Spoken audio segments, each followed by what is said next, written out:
embedding communities in ethical research practice. And there are translation services available. So I think everybody is presenting in English, but you can get a translation through the thing.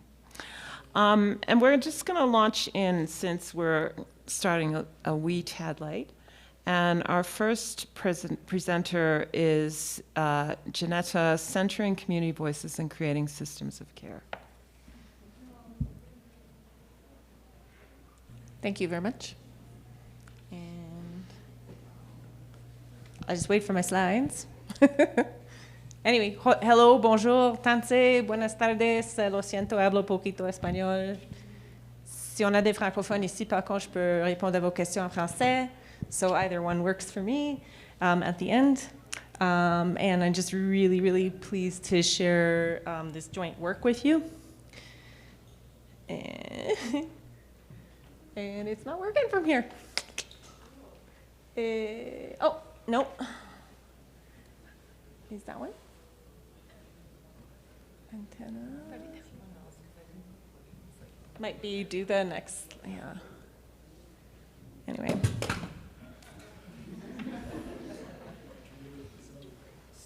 Oh, okay.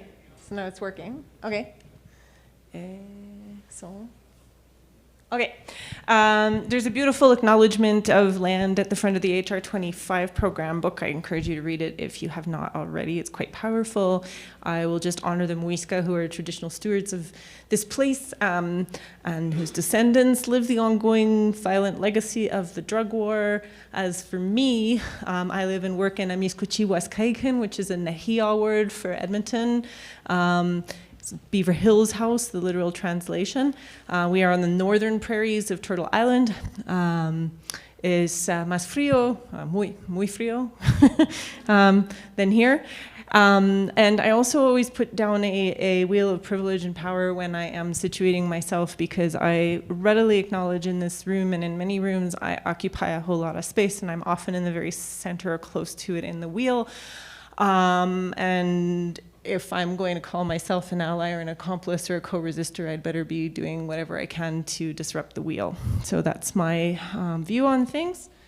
And this is my beautiful, wonderful, amazing, wonderful team of community members, academics, nonprofit, knowledge users, and trainees, and I love you all.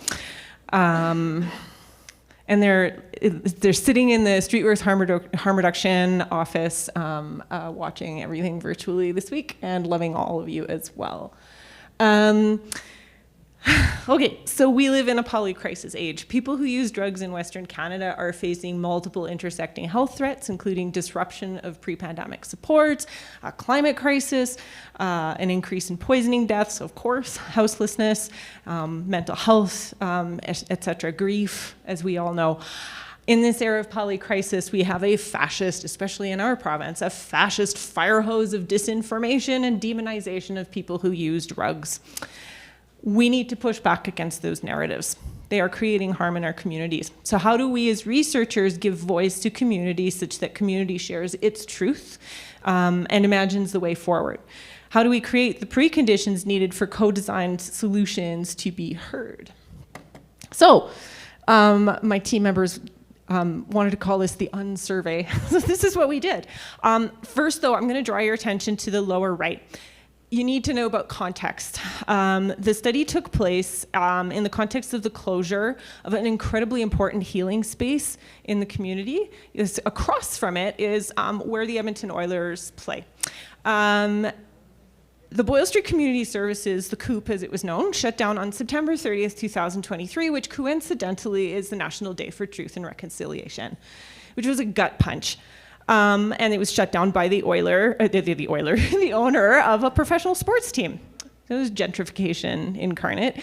This picture's from the round dance from that month. A ton of grief, but a ton of joy and a ton of resistance in that space. The building has since been bulldozed. We saw this as an opportunity to partner with community and to rebuild, to kind of harness that grief and that anger and rebuild what the new healing space might look like. because Boyle Street is rebuilding as we speak. Our research objectives are here. We would just want to document community voice priorities for care and identify community assets that can be mobilized in that space. So we adopted a community-based participatory research ethic and approach. It was our foundational framework. We were emphasizing co-creation with and by community at every stage. Mobilizing local and Indigenous knowledges of people based in the communities of place, identity, and interest. We were secondarily informed by complexity theory. That's where words like polycrisis come from. It's really hard to take like linear approaches to very complex problems, so we really wanted to weave together different stories in order to find emerging themes of what care might look like. So that's what we did, and I'm not going to spend a lot of time about the what, because I really wanted to spend time on the how. I'll give you specifics of what we did first, though. We asked, how do you care for yourself and others? Sense-making is an ongoing collective reflection and understanding of a community-identified issue. We went out into community, in pairs typically, to do software-supported, team-facilitated storytelling in the form of micro-narratives. This is like a paragraph, usually at most, followed by a self-interpretation of the story. So people were doing their own analysis of what their story is all about. What is your story's title? What is the story about? What was threatened? What were sources of support? My favorite question, the team's favorite question, was reflecting on your experience in an imagined better future. What would have been different? And we got some beautiful, beautiful stuff back. So I'll give you a teaser about that in the end. At the beginning, to set the stage, this was an optional component for people, as they could do an arts-based asset mapping exercise. And participants answered one of two questions. How do you care for yourself and others in the community? Or, and this one is more grounded in Nehiyah protocol and in Cree culture, what do you carry in your bundle to help care for yourself and others in the community? So that builds on the concept of a personal, sacred, or healing objects that are wrapped in a cloth, or a metaphorical bundle in this case, and again, grounded in Northern Plains Cree culture. So people would find magazine images and build mini collages, and I share a few of them here, that answered either of the questions. And then they self-categorized what the strengths were. We had a visual bar chart. They invented some new categories for us as well. So then I just want to really pivot to how. So this is the core team. These are the community members. There's one med student in here. He snuck in. Colton's at the back there. But most of them are my community colleagues. So Les has been in the community for decades. He's on the left. Bethany's next to him, filling out our field safety protocol for the day, because safety first. Veronica Varuni is next to Les in that seated photo, and then flanking Bethany on the far right is Asha Ajani. Fantastic team. We co-created the study protocol, from recruitment to distress protocols to data management. But in addition to those procedures, we had a lot of conversations about how to build trust and safety for everyone. University field safety guidance, for example, we had important reminders about employee and student safety, but it omits mention of community safety. And yet we're in a room together, and safety is a reciprocal act. So what does that look like? It has to be relational. There's a dynamic there. So we really talk about that. A lot of these team members are in the same community where they've lived and worked for decades, while others are getting newly oriented. There's very different positionalities. So having a conversation about those tensions and how do we navigate that. And we really had to spend a lot of time just getting to know each other. So yeah, and then we also spent a lot of time prioritizing personal growth and development and team wellness, because it's heavy work to listen to these stories. And so giving ourselves time and permission to unpack that together as well. And so how else did we work together? These are images of safety as we conceived it. So you'll see in there the buddy system. You'll see field activity planning. You'll see there are traditional medicines. I'll talk about that in a moment. Art, all sorts of like good, healthy relationship building techniques, and naloxone, of course. So members of the research team participated in medicine picking with some Indigenous elders to better understand the medicine's significance in the context of the research. In line with local Nehiyaw protocols, the team offered tobacco to Indigenous participants who wished it before asking them to share their stories. It was just a way for people to feel welcomed and respected, and we also provided community-favored snacks. And then the asset mapping, the art allowed conversations to be created in comfort. A bit of a sharing space that didn't require a bunch of words, that just allowed a little bit of creativity. So these were just ways to create some bridges and some trust.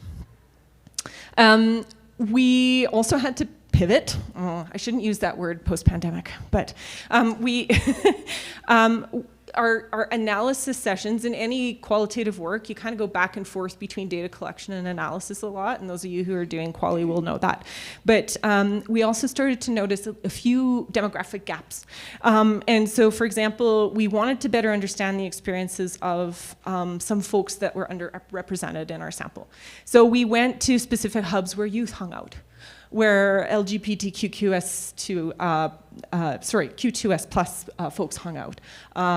We also, the hub where we were doing a lot of our stuff was we mostly were seeing people who use meth there, and we thought, okay, we have to go to a couple of the local parks to go talk to people who are primarily using fentanyl, because we want to make sure that we had everybody's voices at the table. And then accountability, that was the fourth thing that we, how we do our work. So it's really important for us, and we're in the process now of reporting back and sharing what we learned, starting with community. They need to hear the stories first. So we have a community report coming and participation in community events. Community members themselves have continued to express interest in having an ongoing process where you can continue to share, like an iterative sharing of experiences. So that's a lesson that we're going to share back to our host nonprofit organization, is people want to keep doing this. They want to keep giving input into how things are done. And of course, and our team's commitment to working with, commitments to working with the host organization for some policy and practice change at the organizational level as well. And so here's a teaser, because we're still kind of working through this, but these are the priorities that the community has shared with us. First of all, there's no such thing as caring only for self. There's caring for self and caring for community as a fundamentally intertwined act. That care is collective. And we know this, I think this room knows this, but this idea about we keep each other well, we keep each other safe. Having said that, we also need, and they're not perfect right now, we need formal services to back that up. We need formal services to support health and wellness, because it's heavy work, and sometimes you do need some formal help. Definitely the support don't punish theme is there. Moving from the lens of being constantly criminalized in all spaces, and I'm in healthcare, and I know that's a criminalized space as well, but moving from that lens of constantly criminalizing and stereotyping and discriminating against people to service utilization, returning people to roles and agency and the permission to exist in public space. Centering both housing and home. Really, really important. These are overlapping but distinct concepts, especially from an Indigenous perspective. We are dealing with tons of encampment sweeps. So that was a huge theme, is get rid of, we need to start thinking about home differently, but we also need housing. It's constantly defunded and underfunded. And finally, this one is huge, is visiting and connecting as care and medicine unto itself. That relationality is the medicine. And that's huge as a way to build and to repair relationships and to heal. I don't have time to go through all these quotes. These are examples, the stories for a teaser. I will read one of them. On my birthday, a woman OD'd. Everyone came to me. I was doing CPR. I said, "It's my birthday." I squeezed her hand and she said, "Happy birthday." I will always answer the call. There is no tough love. There is only love. If you give them that love, they can change their direction. If you don't show that love, then they die. I'm here for a reason, even on my own journey. Blessed. So we have 215 of these just beautiful stories. So, la relación reduce el daño. Relationship reduces harm. That's the takeaway. We have crisis upon crisis, astronomical loss of life, near constant displacement and land dispossession and entrenched colonial violences.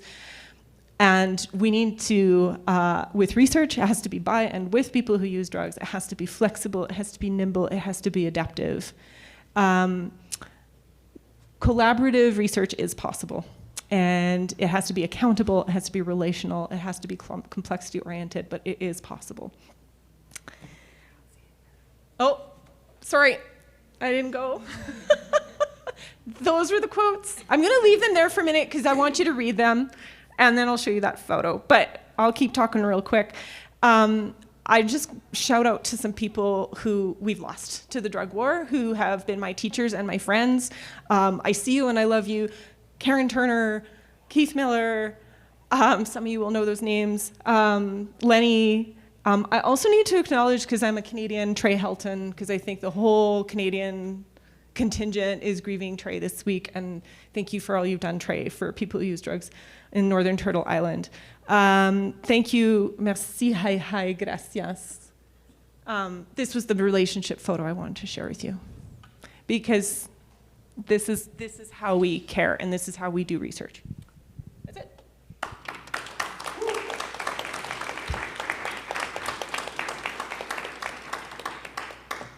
Thank you. That was a really amazing presentation. There's been a really strong love theme this conference for me. We're going to hopefully have time for questions at the end, so we're going to save it and have questions at the end. The next presentation is Rebeca, who's going to talk about from participants to collaborators with young people who use drugs. And do you need this? You've got one. Okay, fantastic.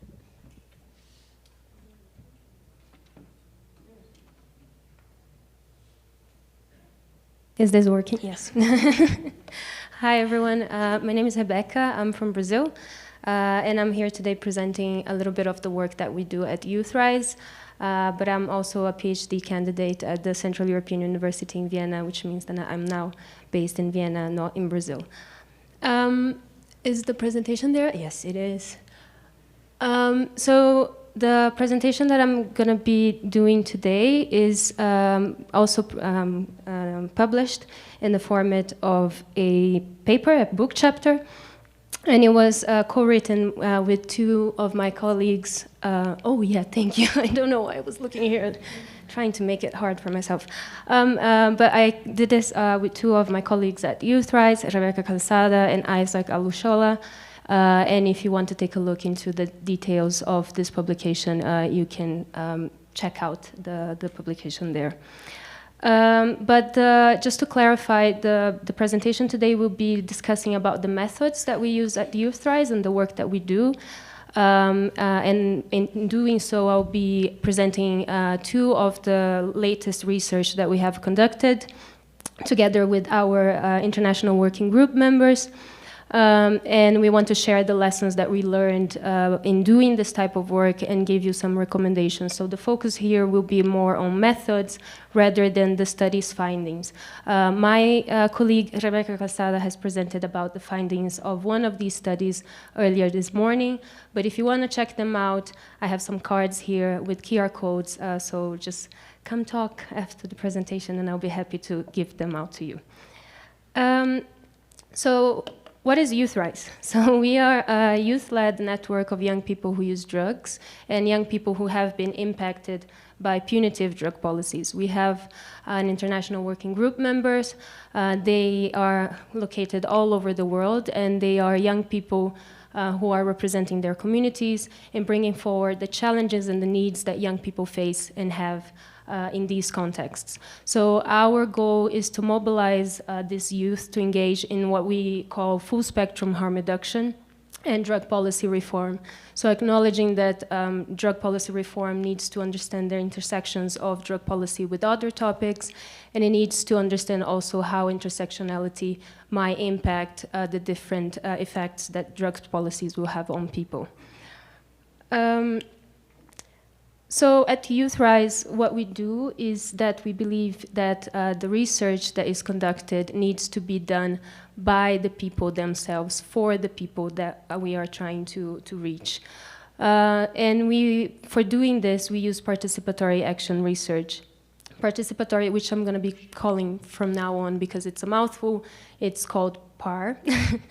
The idea of PAR is that it is a collaborative approach that actively involves the affected communities in all stages of the research process. So rather than participants in this research, they are also collaborators. So they are engaged from the moment that we're thinking about the topic that we are going to be researching on to the moment that we are designing the research, the data collection, the analysis, the publication, and so on. The format of the publication is also discussed with our members and our collaborators, and in doing so, it means that we might also be producing not only a report or an academic paper, but also something that it's, makes more sense for them, and that they are really interested in being part of. So the key principles here is co-creation, the uplifting of the participants, the collaborators, and driving social change. The idea is that it will be using activist methods to produce research that will eventually lead to social change and positive change and leading to what the emancipation, so dealing with the root causes of the issues that we are identifying and creating tools that the people that we have collaborated with can take and use for going forward with their advocacy and work. So because of that, PAR can connect research and action, and it aims to address these inequities that we are researching in the first place to unleash social transformation. Sorry, English is not my mother tongue. I'm doing what I can here. So why do we use PAR? Well, there is a lot of benefits, and it's very important to use this methodology when we are researching issues that are dealing with affected populations, particularly with stigmatized populations, which we all know that people who use drugs are. But it is even more important if we do look into young people. Young people who use drugs are constantly mentioned and used to justify punitive drug policies, but we are rarely included in the design of these policies, in the evaluation of these policies. And there's a lot that is being done now under the flag of protecting youth, but if you see the effects of drug policies, they tend to cause more harm than good. So we understand also that there's a barrier in understanding young people as experts and understanding young people who use drugs as people that have something that we can learn from. And in adopting PAR as part of our work, we also want to uplift and highlight the lived experiences that young people who use drugs have and the communities that they are part of. They might also have for harm reduction and for drug policy reform. So we understand that these lived experiences with drug use can be viewed as experiments that consolidate various ways of knowing. And in using PAR, we are trying to uplift and highlight these different ways of knowing. And in doing so, this is also an active attempt at using decolonial research methods and also trying to bring down the barriers that were created in the so-called ivory tower. No, whenever we are doing more research and whenever we are talking about creating evidence, there's usually this idea that evidence is coming from a particular place. And in doing research using PAR, we want to highlight that different ways of knowing can contribute to a more holistic and complete understanding of social and complex phenomena. So the case studies that I'm going to be bringing today are two studies that we have conducted with young sex workers who use drugs and young people who use opioids. The identification of these two topics was a process that was informed by our international working group members. And in identifying these topics, we started advancing with the process for conducting this study. So the way that we did this is that we have composed working groups, and each working group was composed by 7 or 8 collaborators. prioritizing lived experiences with sex work and drug use for the first one, and lived experience with opioids use or harm reduction service delivery in the second one. The working groups, we were not trying to be representative of the whole world. We were rather trying to have a sense of the main topics and the things that are often unheard regarding the challenges that are faced by young people. So if there are any scientists or academics here that are trying to tell me, how is this representative of the whole world? Please don't, it's not. It's really important to say that the collaborators that participated, they have all been compensated for their engagement because, as I mentioned, we understand them as experts, and in understanding them as experts, they need to be contributed for the time and work that they will be putting into the research.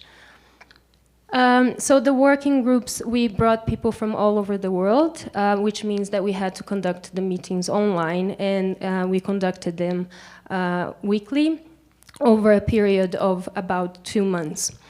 In the Kickstart meeting, the research process dynamics, they were discussed and agreed upon, which means that we were trying to avoid any hierarchies. We did not want to have this understanding that there was going to be a lead researcher in this process. Rather, we discussed how they wanted to conduct this, and if they wanted to have someone as a coordinator, they would have to nominate someone or they would have to propose a name. My colleague Rebeca Calzada was the person from Youth Rise, the management team, who has accompanied the whole process, and she was also nominated as the lead in one of the researchers. In the meetings basically followed a more informal space, and the idea was trying to have a conversation where people bring forward the main themes that they want to discuss, and then they share their individual experiences and contextual insights, but also opening space for understanding the differences that they might have in context. There are challenges in doing this, especially with online meetings, which also brings the topic of privilege and who has access to a computer and stable internet and the time and that can afford to participate and engage in these meetings. And the problem with scheduling, we had people from all over the world, so we had to figure out a moment of the day that everyone would be able to engage. And of course the language barriers. Since we had people from all over the world, we had to encounter a language that everyone could somehow use to communicate, and English was the chosen language. But if we felt that people, we also gave them opportunities to contribute in different ways if they felt that they were not comfortable enough to speak during the meeting. So we also opened the opportunity for them to share vocal messages in their own language, but also sharing pictures, writing down in the group, so they didn't really need to be speaking at the meeting. They could be sending it afterwards if they feel that they were not able to convey all of the message. I don't know if I... Sorry. So the working groups, afterwards, we packed all of the insights, and then we produced a bunch of outcomes. And on the 2 case studies, we produced 2 reports, which are now available on our website. But we also produced webinars where the participants themselves were presenting about the insights, those that wanted to present. And they were also asked if they wanted to become co-authors. We were discussing topics that are stigmatized, in a lot of the places criminalized. Some of the people might not be comfortable to be put forward not anonymously, but in almost all of them, they wanted to be mentioned as co-authors. And the most important aspect, I think, of this work is that after we have conducted this more theoretical, so to say, process, we also give them the opportunity of using us to bring the message to the so-called high policy spaces. And every year we participate in what is known as the Commission on Narcotic Drugs, which takes place in Vienna in the United Nations.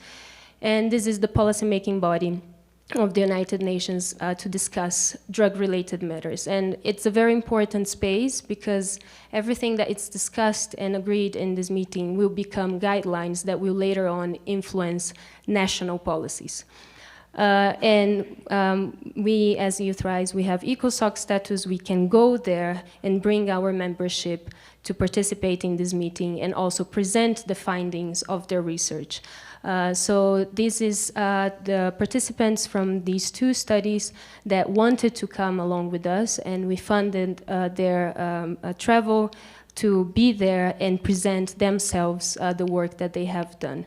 So it's rather than producing something and then using this in an extractive manner and then we bring it to these spaces, we are bringing themselves to speak for themselves because, well, they can do it. They don't need us to be doing it on their behalf.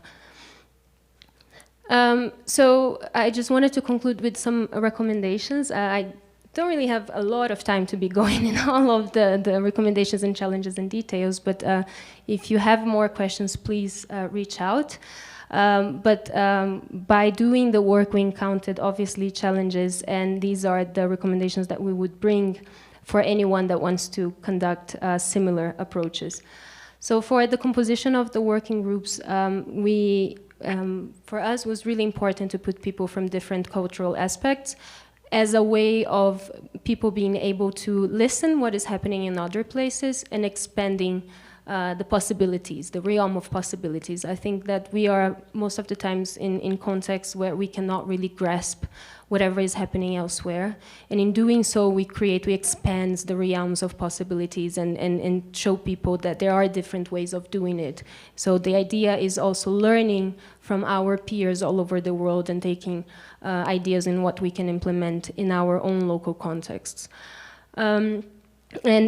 For doing this, you need to create a space that it is a safe space, a welcoming space for listening all of these different intercultural perspectives.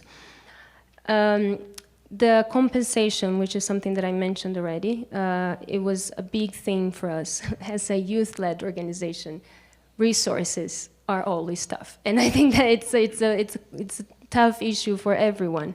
But for us, it was important to acknowledge that we might not be a very wealthy network, but compensate fairly means also being transparent about the resources that are available for the network and discussing what feels fair to be putting as a compensation for their work. So it needs to have this critical reflection on the limitations that we have in terms of access to resources, but also how much people need to be compensated for their very important expertise. And lastly, the research engagement. As I said, people need to be involved in all aspects of the research, and the decision about the research timeline and how things will be conducted needs to be done collaboratively. People need to have ownership of whatever is being produced there. And if the outcome it doesn't make sense to have an outcome that it's more academic. I know that as organizations, sometimes we need to produce things that are a bit more formal, so we can also present to donors, we can also bring it to other spaces, but it's up to us to agree what is the level of quote-unquote academic rigor and what makes sense, makes it accessible for the people that are making this research and this outcome, these findings possible. So you need to also have this conversation with your participants and with your collaborators and agree on what makes sense for everyone and what will be beneficial for all of them. So to conclude, this is one thing that we need to have in mind is that PAR allows us to be creative. You don't need to necessarily be producing a report at the end, and you can think about other outputs and formats for the results, for presenting the results, such as photographic installations, films, documentary, and etc. This is a segue to do a little promo about what we have. We have an exhibition downstairs, which is also bringing the stories of young people around the world and their communities on expressing what harm reduction means to them. And this was something that we thought while doing these 2 case studies, how can we do something that engages people and people feel more comfortable in contributing to? And sometimes people don't want to contribute with helping you writing a report, people don't want to participate in a focus group, but they do want to send you a picture and a little paragraph telling a little testimony and a story. And this is the exhibition that is happening downstairs, but we also did another exhibition which we presented at the UN Civil Society Conference in Kenya, where we wanted to bring to a broader audience that is not necessarily discussing drug policy, the importance of starting discussing drug policy in people that are now talking only about human rights or health or climate justice. So how can we connect all of these topics together? And lastly, this is one resource that has really helped us in our work. It's the best practice guidelines for research around drug issues. It's a very short document. It's about 4 pages. It was conducted by Transform Drug Policy Foundation and the University of Bristol. They bring a lot of very useful recommendations for people that want to engage in this type of research that involves collaboration with affected communities. And that's it. Thank you. I hope I didn't speak too much.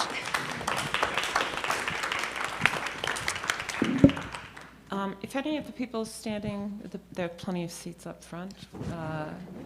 Come right in. The next, so as I said earlier, we're going to hold questions to the end.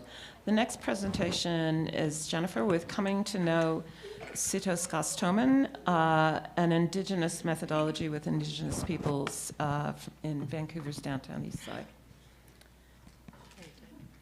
Hello. Is that presentation? Oh. All right, we could change it now. Okay, so before I begin, I just want to acknowledge that I stand here as a guest on the occupied territories of the Musika peoples. I offer my deepest gratitude to the Indigenous folks who continue to care for these lands, and to all those fighting on the front lines of the drug poisoning crisis. And I just want to bring your attention to the image on the screen. So this image is from Métis artist Erin Consmo, and it reads, "Our bodies are not terra nullius," which I think is just a powerful reminder that, like our ancestral lands, Indigenous bodies, especially women and Two-Spirit folks, are not vacant, nor are they claimable. And I like to share this image to invite reflection on how colonization continues to shape our relationship to harm reduction, substance use, land, and bodies. So hello everyone, thanks for having me. My name is Jen Lavalley. I use she, her pronouns.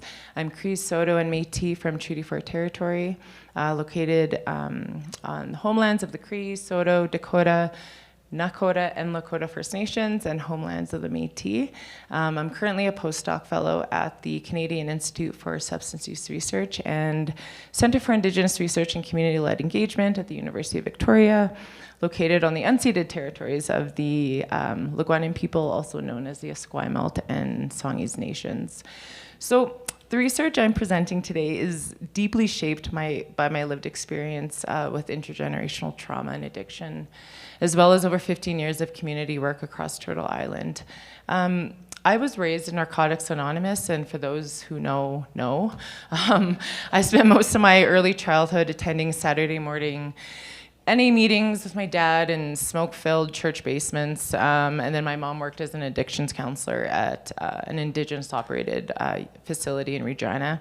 And so being an Indigenous kid that grows up in a 12-step program really makes you realize how much your family functions through internalized substance use shame and how much there continues to be this normalization of substance use stigma. So these realizations are the basis of my work. And this is part of my doctoral work. But most importantly, today I bring with me my own experience of loss and grief from the drug poisoning crisis that has claimed the lives of many of my relatives and friends and colleagues in recent years. Actually, during the field work for this work, 3 of my cousins died within a year, all of which were Indigenous women. 2 died from drug poisoning, and 1 was actually murdered, which is also inherently drug use related. And I don't usually share the details of this when I do presentations, but after listening to all the presentations over the last couple days, I also don't share to sensationalize their deaths by any means, but to show the weight of what is actually happening in our communities. We are experiencing a genocide, and my research journey has not been easy. Losing kin to a drug poisoning crisis while at the same time conducting research with Indigenous people also dying from the crisis is deeply surreal and painful. And I think in some ways this research has helped me navigate my pain and grief. And has started some really important conversations with my family and community. And so that's ultimately who I do research for, is my family and community. And so my goal in this is to really honor my kin, both in life and death, and to just ensure their stories are never forgotten or overlooked. So just a bit of background. In so-called Canada, Indigenous folks, as most of you know, have experienced are disproportionately impacted by the toxic drug crisis. So in BC alone, they account for 17.7% of all drug poisoning deaths, but only represent 3.4% of the population. And what I think is more important to highlight here is, in order to contextualize the work, is that the socio-political realities that even make this possible originates in the colonial violence that enabled the creation of the settler state in the first place. The criminalization of Indigenous bodies has always been about land. It will always be about land. And racialized drug policies are inherently linked to Indigenous struggles over land and self-determination. And so as a research coordinator and then later a doctoral student, I started questioning the lack of Indigenous methods in substance use research, and the qualitative tools like interviews or ethnographic research that I had used up until that point have felt increasingly disconnected from the communities I was working with. And so I started to engage in Indigenous resurgence scholarship alongside knowledge co-created with Indigenous drug users to challenge the exclusion of people who use drugs from our communities, particularly from our cultural, ceremonial, and resurgence spaces. And so for me, resurgence, it's this complex, scholarship, but for me, it's very simple. It's just about reclaiming everything that colonialism has stolen from us, our land, our practices, our languages, our ways of being, while resisting how imposed ideas about substance use has become embedded in Indigenous lifeways and then are labeled as traditional. Some Indigenous scholars have critiqued the limitations of resurgence theory, highlighting this need to disentangle it from heteropatriarchal frameworks. But I firmly argue that it is necessary to further delink Indigenous resurgence from Christianity, respectability politics, and other colonial value systems that perpetuate this exclusion of people who use drugs from our communities.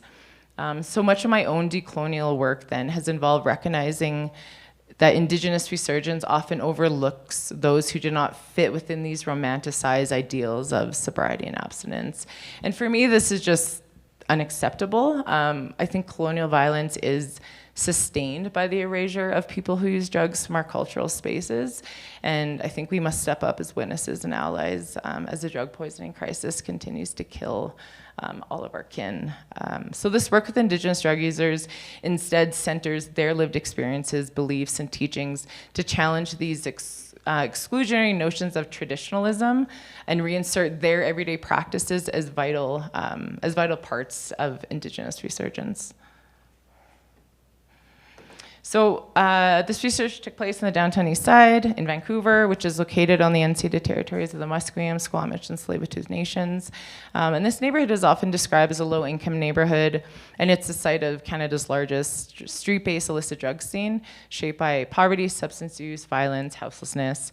And so early on in my research, I came across this land back mural, which is located right in the heart of the downtown Eastside. And as I stood there, I could not help but wonder, what land back meant in relation to my work with drug users, and what does it mean to engage in these movements if our communities are not attentive to the violences that too often play out disproportionately on their bodies? And what does land back mean for Indigenous folks who live in urban spaces like the downtown Eastside?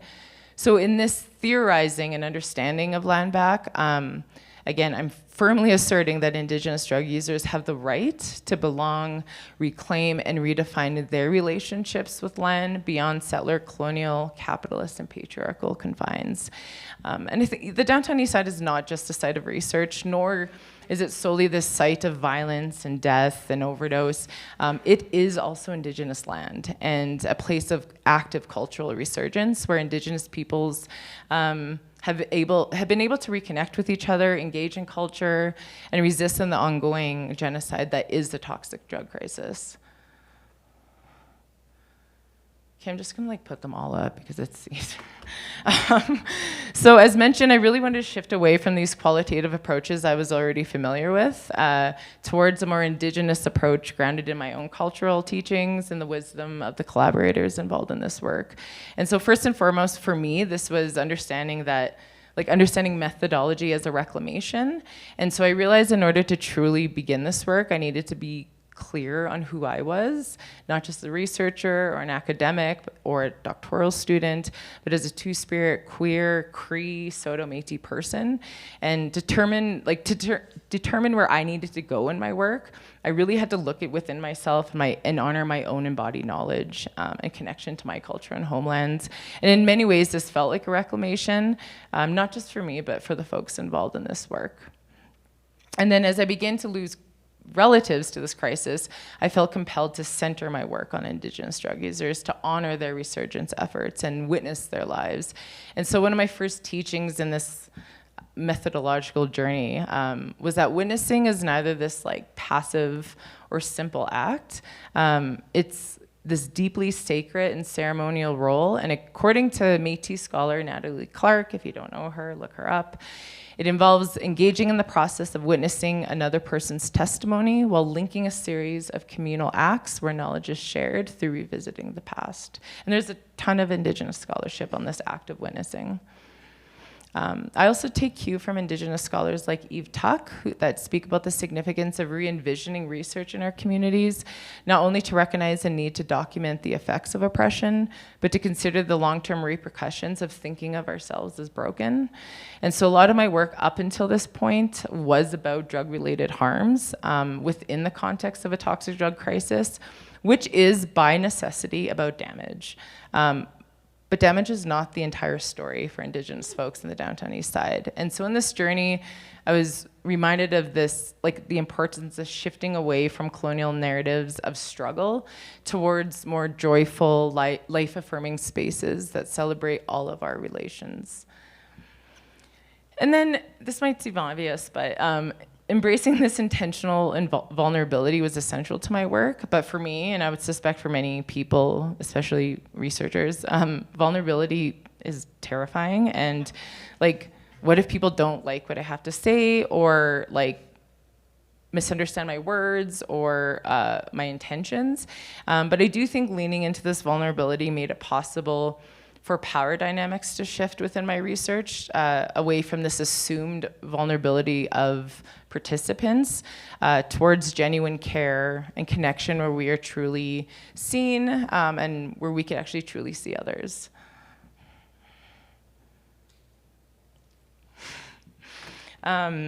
So the foundations of our co-created methodology draws from my cultural teachings, those of the collaborators involved in this work, and the teaching and application of the Cree law Sihtoskâ'towin, which is a principle centered on supporting one another or coming together in mutual care and solidarity.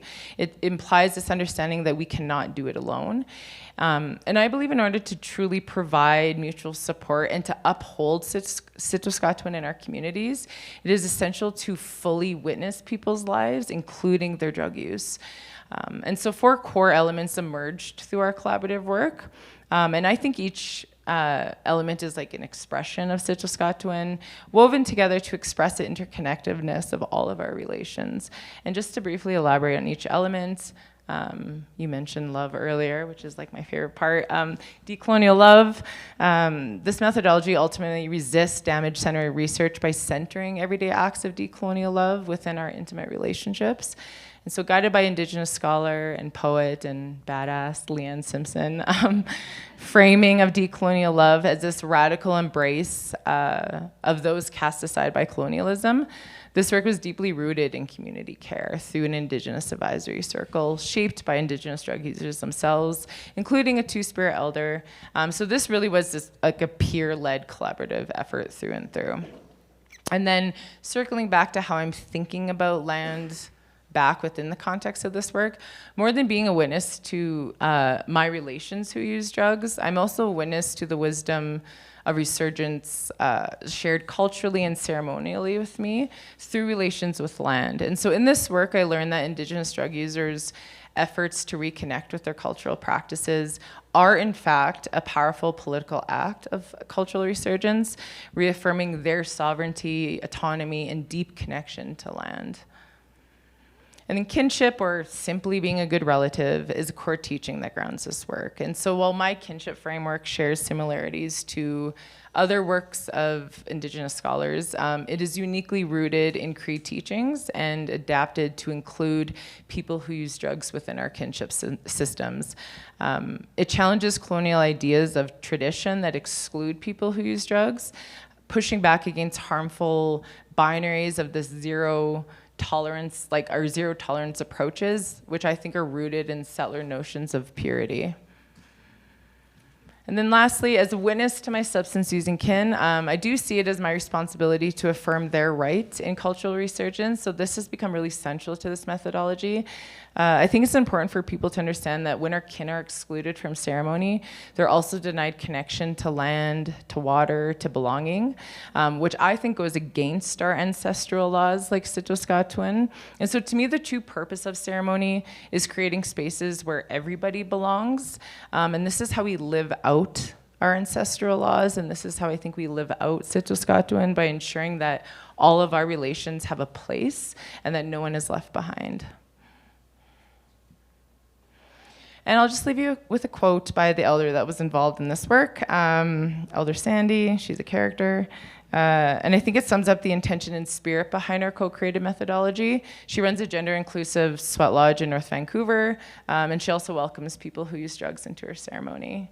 And so she says, "Come as you are all welcome in my lodge, no matter where you are at. We are taught that we're not pure enough to go into ceremony when we're using substances, and I work to counter that narrative. My lodge is how I push back, that we aren't pure enough." Thank you, Marques.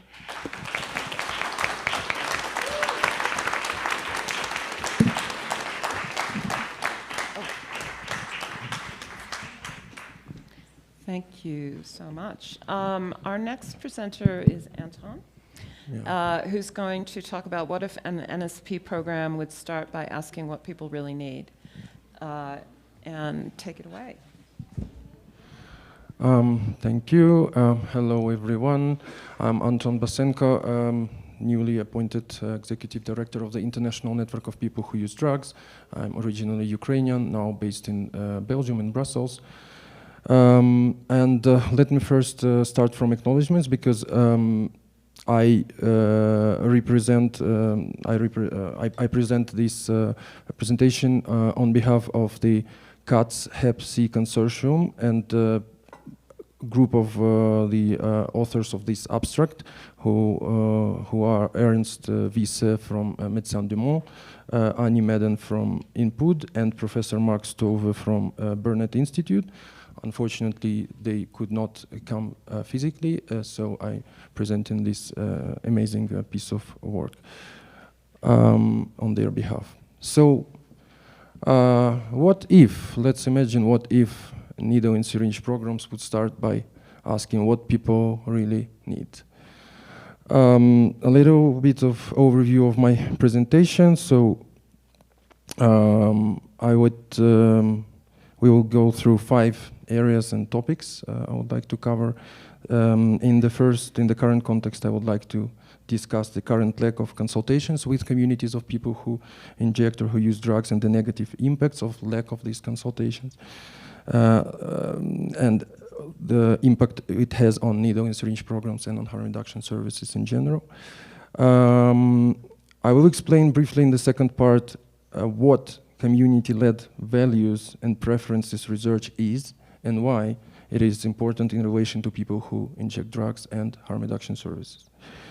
In the third part, I will outline the aims and objectives of the low dead space syringes and needles community-led values preferences study, and take you through the 3 key phases of this research. I would like to ask you that further I will just use the acronym LDSSN instead of low dead space syringes and needles, because every time to repeat it, it would be stealing our time. In the part 4, I will present some of the key themes from the phase 1 of the focus groups that have been conducted so far in Armenia and Georgia. And in the last part, I will finish the presentation with certain outlining the next steps in the LDSSN community-led values and preferences research. So, we say that the most effective harm reduction services should be person-centered and based on the needs and preferences of the beneficiaries. But all too often, people who inject drugs in low and middle-income countries are not consulted on the harm reduction services that are meant to serve them, of the injecting equipment meant for them. Not consulting people who inject drugs on their needs and preferences results in the poor quality and the wrong injecting equipment, which being procured for needle and syringe programs, leading to people who inject drugs being forced to use oversized, unsuitable, poor quality needles and syringes. You know from practice, it's leaking syringes, auto-disable needle syringes that break and get stuck, needles that break off and get clogged during the injections, etc., etc. So these poor quality needle syringes also cause significant injecting-related harms. I know it by myself after 25 years of using drugs, and it's including bruising, serious vein damage, severe scarring, abscesses, and even amputations. So there are many important reasons why consulting with people who inject drugs with community about their specific needs and preferences is extremely important in relation to their health, rights, and harm reduction. It also means that harm reduction programs are not based on the actual needs and preferences of the community they are meant to serve.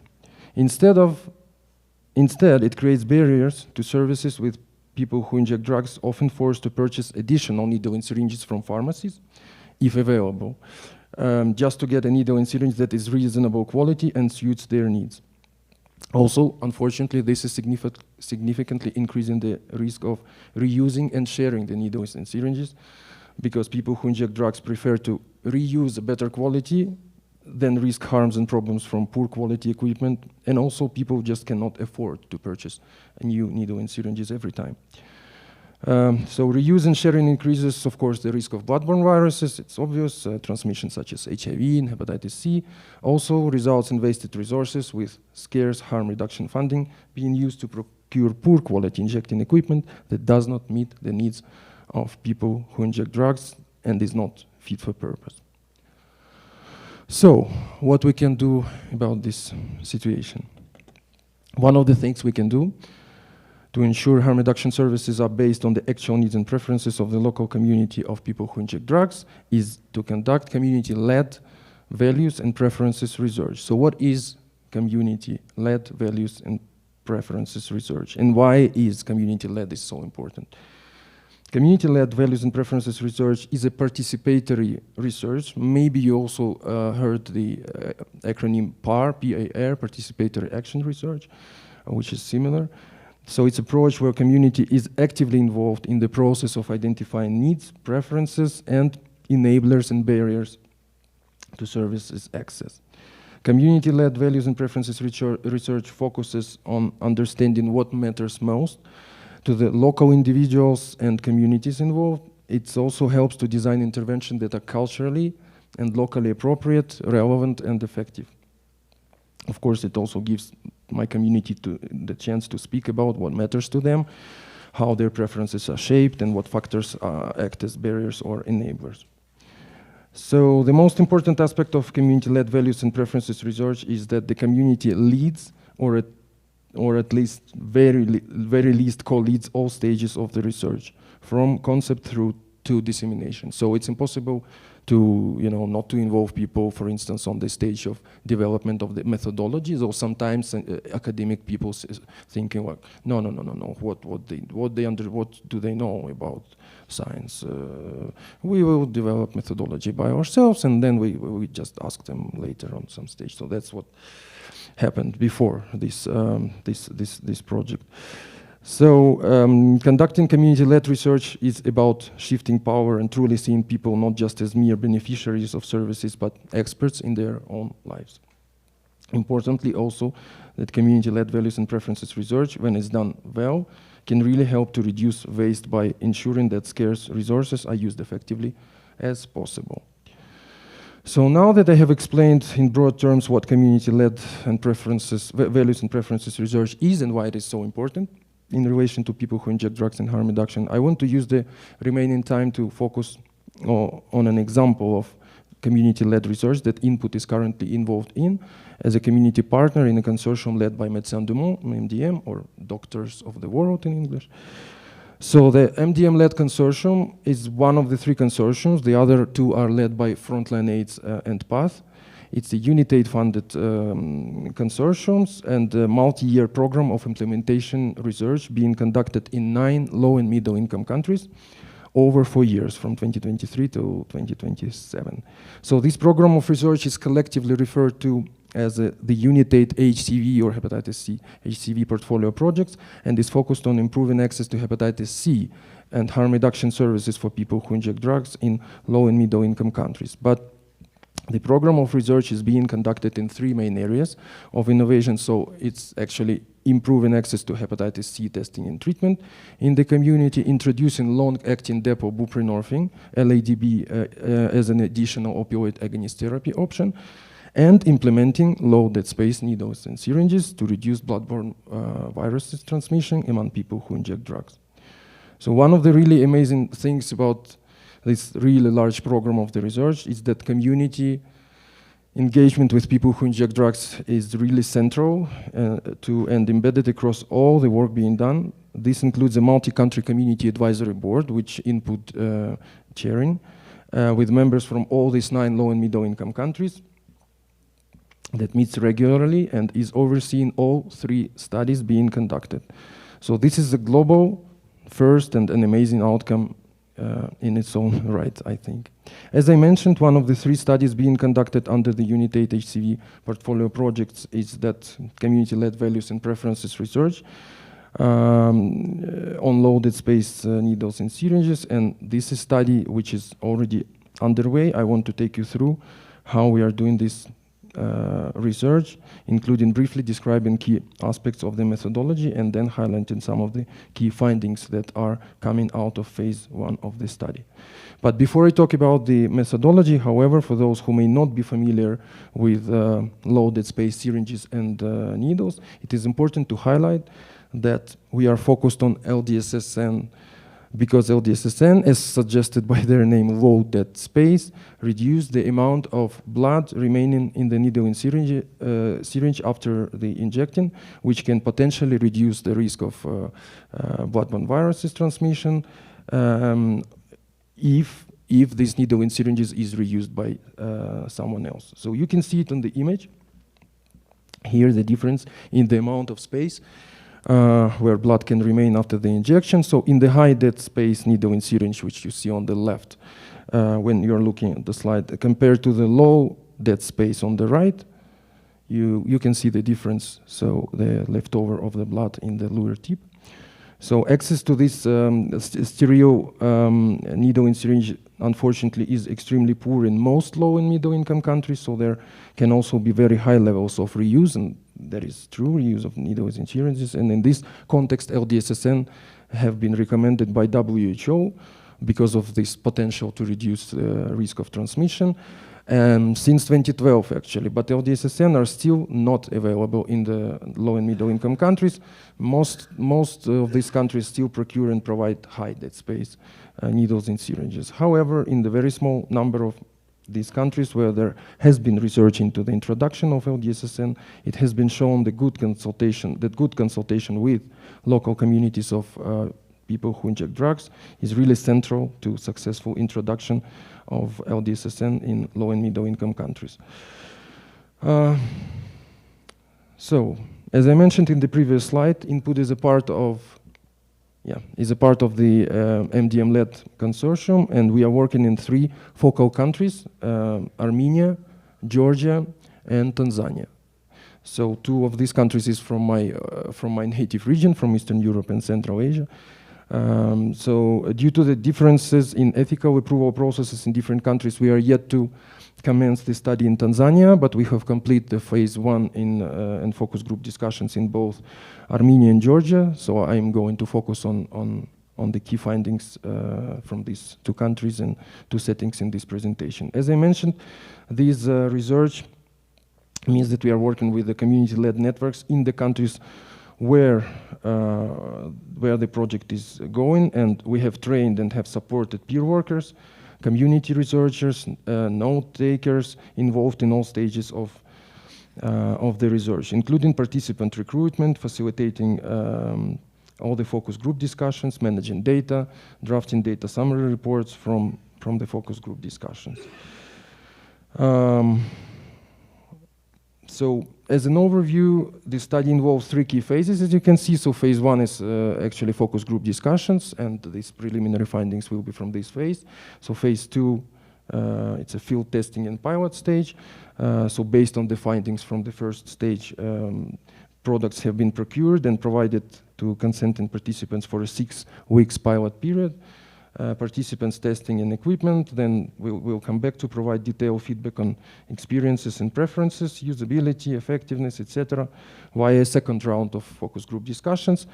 And then findings from the phase 2 actually will be used to inform the phase 3, which is about the implementation and rollout stage, like plus final round of focus group discussions. So this final phase of the study will make the selected LDSSN products from the phase 2 stage available to any needle and syringe program beneficiary who would like to use this equipment for a minimum of 12 months. Towards the end of the implementation stage, participants will be invited to participate in a 3rd and final round of focus group discussions. So before I begin, I just want to remind that these initial findings are related only to 2 countries from 3, so Armenia and Georgia only. So first I will focus on some of the key themes relating to current access to needles and syringes, barriers, and access to reuse, sharing, and reuse and sharing of needles and syringes. So access to and coverage of injecting equipment is reasonable with a well-established services in both countries, fixed site and outreach, that provide access to a limited range of high-dead space needles and syringes free of charge. However, the primary concerns of all these focus group discussions participants in both countries was the extremely poor quality of the current available syringes and needles they use. So currently equipment is procured through the Global Fund processes. Unfortunately, of course, the cost criteria is considered as the most important.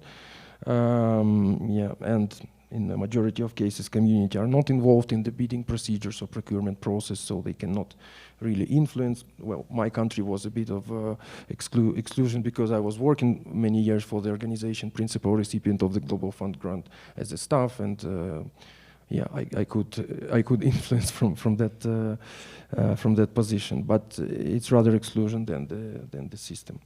So many reports of blunt needles, leaking syringes, needles breaking off during injection, auto-disable mechanisms that break, all of that came out from these discussions.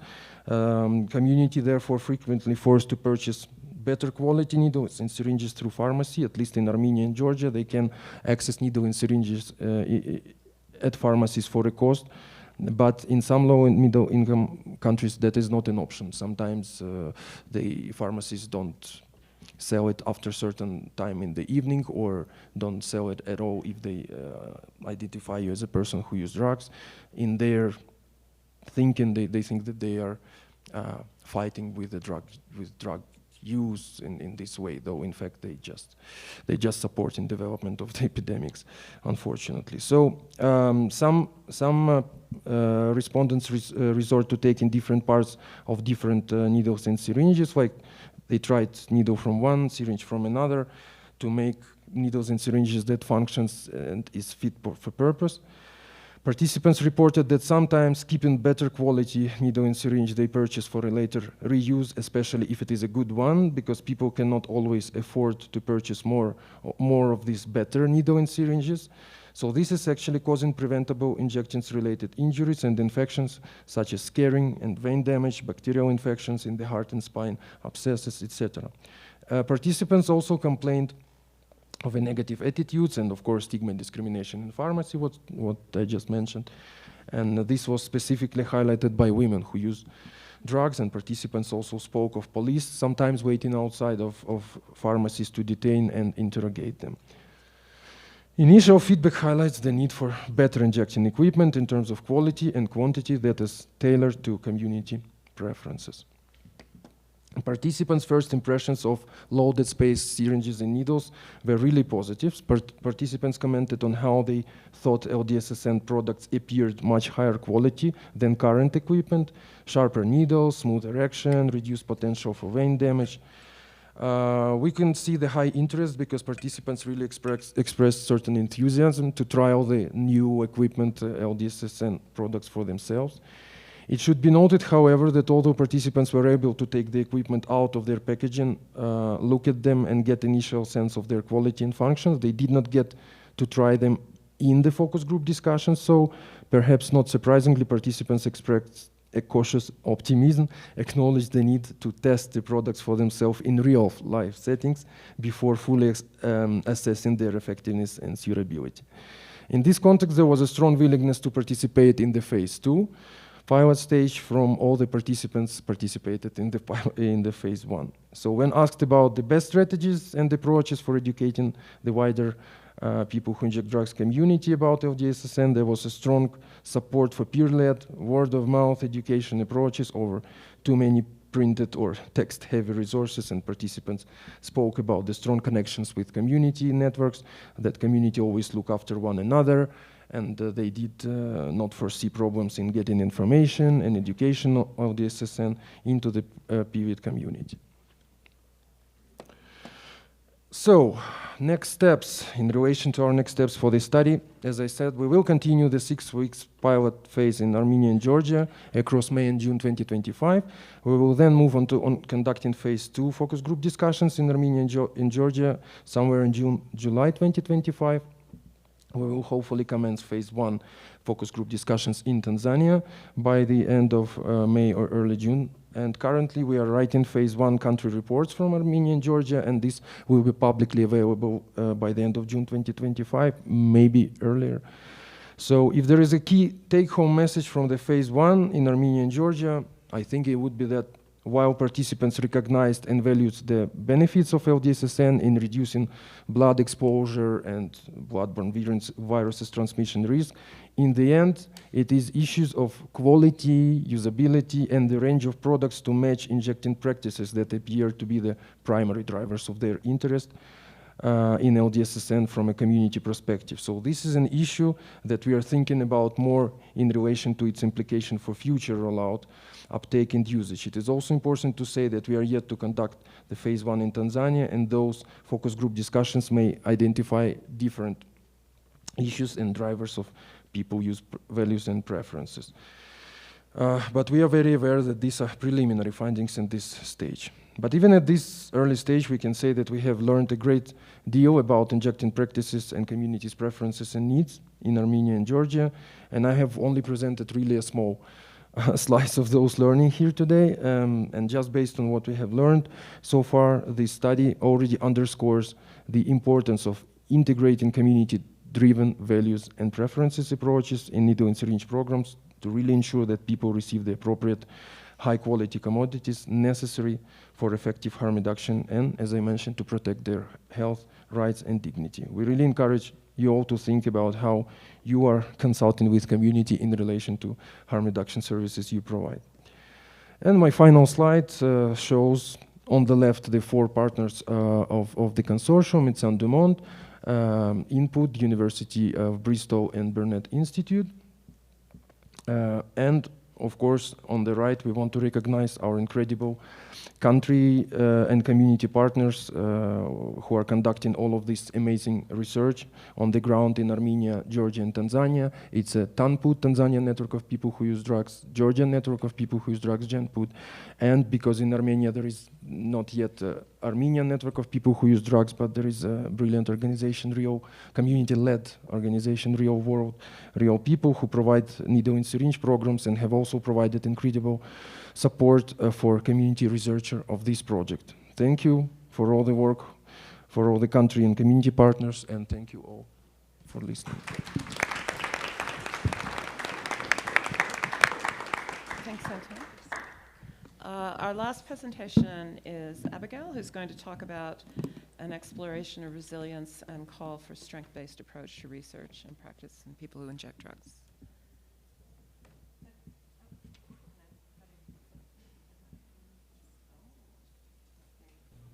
How about now? Okay. Hi, everyone. I'm Abby Winiker. Thank you all so much for being here. It's not the best ideal time slot to be the absolute last session and the last panel. We all probably are experiencing some conference burnout, so I really appreciate you sticking with it. I am a scientist at the Johns Hopkins Bloomberg School of Public Health, where I conducted my PhD, and today I'm going to be talking a little bit about some of that work, including an exploration of multi-level resilience and a call for a strengths-based approach to research and practice among people who inject drugs. So my background, as I said, is in public health and substance use research, as well as harm reduction practice. And what I found in my sort of decade or so of work in the public health research community is that we have a really nearly exclusive focus on harms and risks and vulnerabilities in our work with people who inject drugs. So we're really good at characterizing rates of HIV and Hep C and injection-related injuries, overdose, morbidity, mortality, trauma and violence exposure. And this data is important to capture and characterize. But I also argue that substance use researchers, in doing so, are failing to recognize or portray people who inject drugs as more than just these risk profiles. So this is serving to perpetuate negative societal attitudes that people who inject drugs are not only a harm to themselves, but to others as well. And it limits our ability to support this population with programs that are actually equipped to build upon their own unique strengths. I also found that this didn't compute with my experience in harm reduction, actually working with and talking to people who inject drugs, who I have found to be incredibly capable of persevering and showing so much strength in the face of adversity, and found and believed that the research is really not capturing the full scope of this population. So this led to an interest in the construct of resilience. Resilience is a term that has its roots in the field of child and developmental psychology. It has since been adapted across a whole range of disciplines, public health, social work, social sciences in general. But there's a lot of critiques of the construct. One of the reasons for that is that there's no standard definition of the term, no standardized means of measurement, and it just kind of means different things in different contexts. But one definition that you see here is around the process of negotiating or managing or just adapting to stress and adversity or bouncing back from trauma and violence. And public health has consistently shown that people who have higher levels of resilience show sort of better outcomes in the face of trauma and violence. But we do find that while we know that it can be protective against the impacts of violence and trauma, research on resilience among people who inject drugs is scarce, and it's very limited to individual level factors like people's own sort of cognitive or mental processes or their own behaviors. So this was sort of the backdrop for one of the portions of my dissertation, where I sought to examine resilience at multiple levels outside of just the individual and explore sort of what drives this strengths-based response that I had observed over and over among people who inject drugs over many years of work. Okay, Very quick nod to a framework here, the socio-ecological model. In my training in the social sciences, this is sort of the bedrock. It's just a way of kind of conceptualizing the fact that we as individuals are a product of many external forces that help influence and drive our outcomes. So for example, we are there as the individual at the middle of the circle, but our relationships with people in our communities, our actual sort of the characteristics of our communities and organizations, and then the policies and societal forces that govern our environments, these all interact to sort of contribute to our behaviors and our thoughts and our feelings and our health outcomes. So this is the framework that I use to organize my results, and I always like to make sure when I talk about things like levels, which sounds very jargony, that people sort of know what I mean. Okay, so I designed and implemented the Coping and Resilience Experiences or CARE study. My inclusion criteria involved a recent history of self-reported injection drug use, being 18 or over, and a lifetime traumatic experience. My sample was comprised of 22 people who inject drugs. I paid them $50 per interview, and I ended up doing follow-up interviews with 13 of the participants. I would have loved to get them all back, but I did lose several to follow-up. One of the things that came up and that I think is really important in qualitative research is to recognize the fact that sometimes the terms that we use as researchers don't actually align with the words and the language that people use. And so what I was naming resilience, I found my participants were using the terms of moving forward, not giving up, and bouncing back. And so I adapted my interview guide to really kind of focus on using those terms instead. And so I would ask questions like, can you think of a time when you went through something challenging? How did you bounce back? What helped you bounce back? Who helped you to move forward? What were some resources that you relied upon or that supported you to keep going? And through that, I sort of tried to characterize some of the different ways that people and places and community and individual sort of processes helped people move forward from trauma and adversity. So, what did I find? Unsurprisingly, people who inject drugs are highly resilient, and they reported so many resilience factors, in fact, that it was actually hard to consolidate them all. In an attempt to do so, I categorized them by that sort of socio-ecologic model, so levels of influence at the individual, interpersonal, and external levels, with subsequent mechanisms and then factors at each level. So here are just the individual level findings.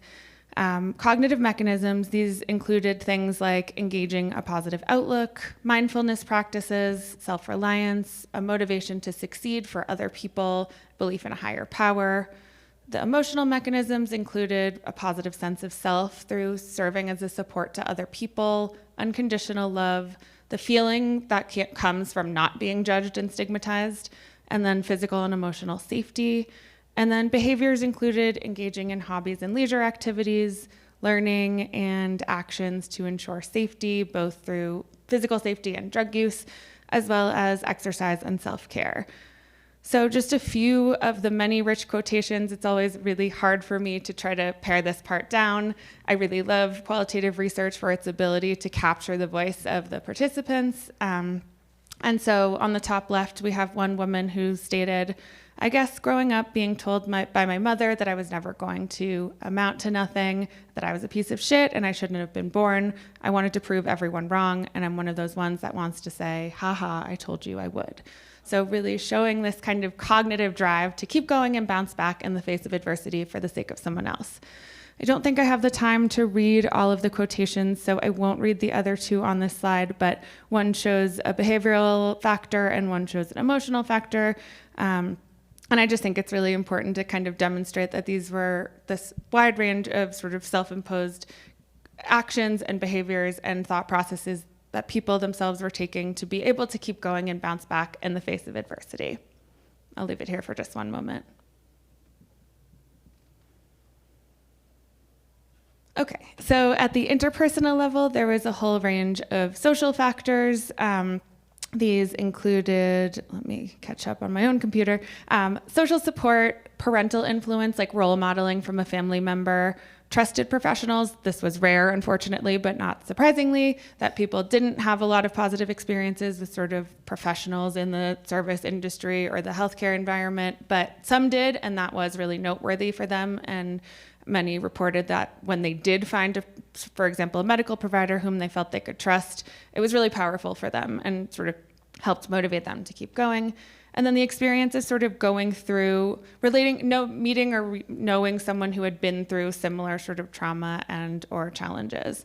So 2 examples there. I love both of these quotes. Oh, thank you. I will just, I guess, read the bolded portion. It's my title. This one participant who stated, "I was brought up like that. If you fall down, get yourself up and keep on going. Keep trying to accomplish what you need to accomplish. I used to watch my father, and he said if a door closed in front of him, he would find another way to get into that door or go another route, and he was going to keep going until he gets what he wants." Just a really powerful example of someone who was really motivated by that sort of parental role modeling to kind of keep going in the face of adversity. And then another participant who stated, "I've been able to get to know a lot of people who've been through similar things. It's really helped me to know that I'm not the only one who's been through hell and made it out, because I used to feel like there wasn't anyone else who'd gone through anything quite so terrible and been able to get clean and stay that way. And it's really helped me to know that it can be done, and it's done every day." Okay, there's a lot of external factors as well. I do think these are really important, but for the sake of time, I won't read through all of them. But just to highlight that factors at the community level included sort of recovery programming. I know that, AA and NA aren't programs that work for everyone, but they do work for some. Also community services and harm reduction organizations. Structural mechanism factors included government support and systems like transportation, cell phones, food stamps, accessibility of medications for opioid use disorder. And then so many of the participants highlighted the sort of feeling of safety that came from having a place that felt secure to them, where they could close the door behind them and feel like they didn't have to look over their shoulder. And that is exemplified on the bottom right here by one participant who stated, "Just a space where I can be by myself, where I feel safe and calm, somewhere where I can go and I can lock the door and I know that no one's going to come in. I can close my eyes and I don't have to look over my shoulder." So some takeaways from this work. I returned to my call for a strengths-based approach. Despite great adversity, people who inject drugs show really high levels of resilience, and this ideological shift from a deficit-based to a strengths-based model could help drive solutions to the overdose crisis and just generally better support people who use drugs. I also believe that the study of resilience has merit among members of this population. It's conceptually well-equipped to explore the ways in which sort of the individual level characteristics and then our external environments interact to help people build resilience and bounce back from trauma. But we remain confined by old resilience frameworks, which really focus on individual factors, and this serves to place the onus of responsibility on our most vulnerable members of society to simply be more resilient and more adaptable in the face of traumas inflicted by societal oppressions. So instead, we want to celebrate the ways that people who inject drugs are resilient, while building up programs and systems that help foster resilience within these external levels. We also know that people who inject drugs are experts in their lived experience, and they know what they need. So our programs and services are not adequately meeting these needs, and this could in some way be rectified by better engaging people who use drugs into all elements of the design and decision-making of services that are meant for them. So just a call for community-based participatory methods. And then some avenues for future work, which I don't need to sort of harp on considering we are just at time. But I just really want to reemphasize the fact that we need to be bolstering up programs, services, and policies that support people to be resilient, that are creating communities that can sort of build that individual level of resilience based upon their support to access and services at those external levels. We really need to be investing in stigma reduction at all levels of this work. And with all of this, I believe we can shift the burden of responsibility for building resilience off of individual actors and create systems in which even our most vulnerable populations and community members are supported to succeed. Thank you.